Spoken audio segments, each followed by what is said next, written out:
Well, joining us now to discuss this further is Sir Robert Buckland, the former Justice Secretary, now Chair of the Northern Ireland Affairs Committee. Great to have you on the programme. Thank you, Sophie. Today.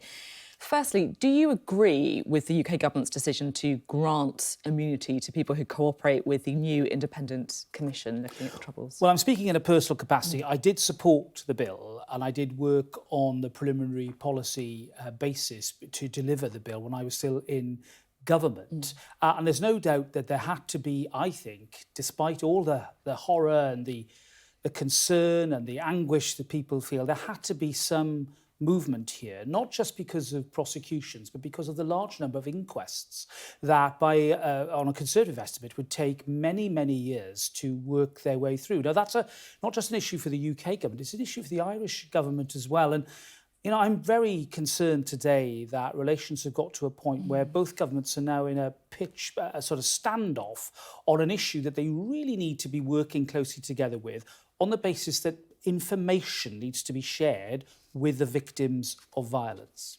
You're talking there about the two governments. I'm interested in that. David touched on it when he was saying the last time this happened was all the way back in 1971. I mean, how bad are relationships? Well, look, that was all about actions taken by the British government about the way people were being interrogated. I mean, we were right in the heat of the Troubles. We're in a very different world now.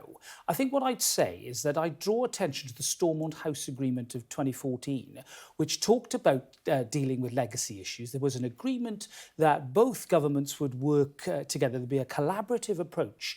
And the committee that I now chair did produce some findings back in 2020 to encourage that collaborative approach. But just to zoom out... That doesn't seem to be happening. Just to zoom out, the Irish government is taking the UK government to court. I mean, a lot of people will be like, what on earth is going on? What has happened to pit these two governments against each other in this way?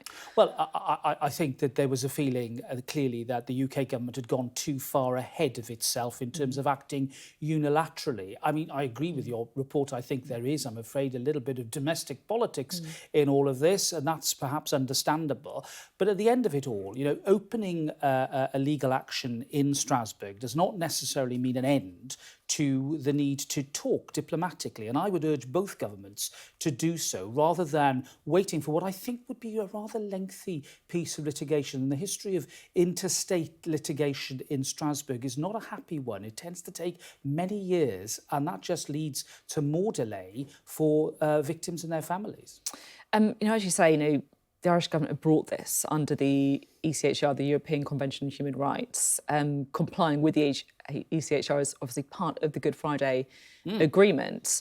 You know, is it right for the ECHR to reply here?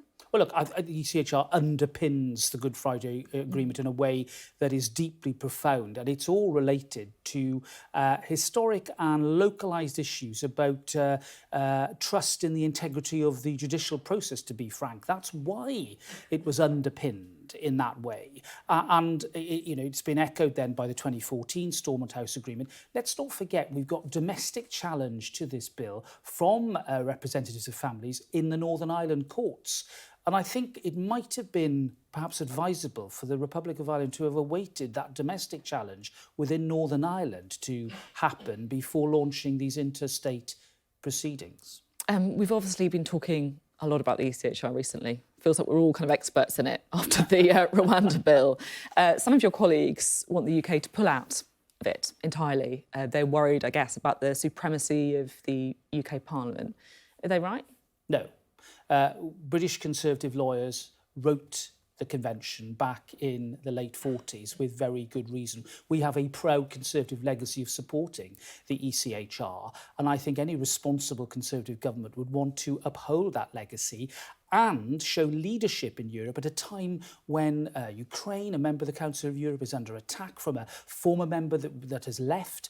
What an inappropriate time to even consider withdrawal from the convention. You know, we should be, as Conservatives, absolutely standing up for it. It is a profoundly unconservative thing to do, to want to leave this particular institution. It's not a problem in terms of British law. You know, the number of times we're found in breach of it as a country are negligible. I really think that this is the reddest of red herrings, and colleagues would be better off focusing on domestic law and the domestic policy that really underpins what's going on with the Rwanda issue. There's one other thing I did want to talk to you about, because we were speaking earlier on the programme to your colleague, or former colleague, I should say, Dominic Grieve, Yes. who was saying that he's frustrated, shall we say, at the state of the Conservative Party, and that right now he feels like he doesn't know who he could vote for at the next election. He feels like he might even spoil his ballot. What would you say to him? Well, I would say no.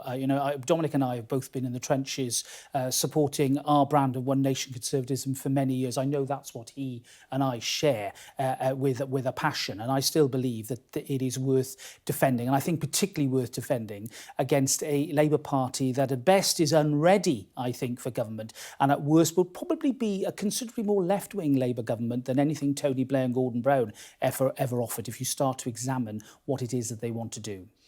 That's interesting. You say that it might be more left-wing Labour government.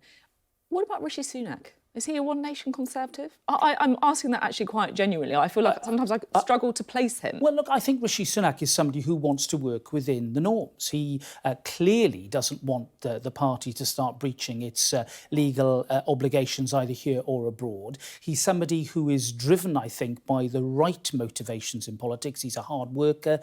He believes in, I think, all the moral norms that I would want a Prime Minister to believe in. I think he's a good Conservative, and the Conservative Party is a wide, broad church, wide coalition. I think he deserves our support, and he's got the right approach on the economy, and that's what is going to decide this election, not issues of wokery or culture wars. It's all going to be about the economy.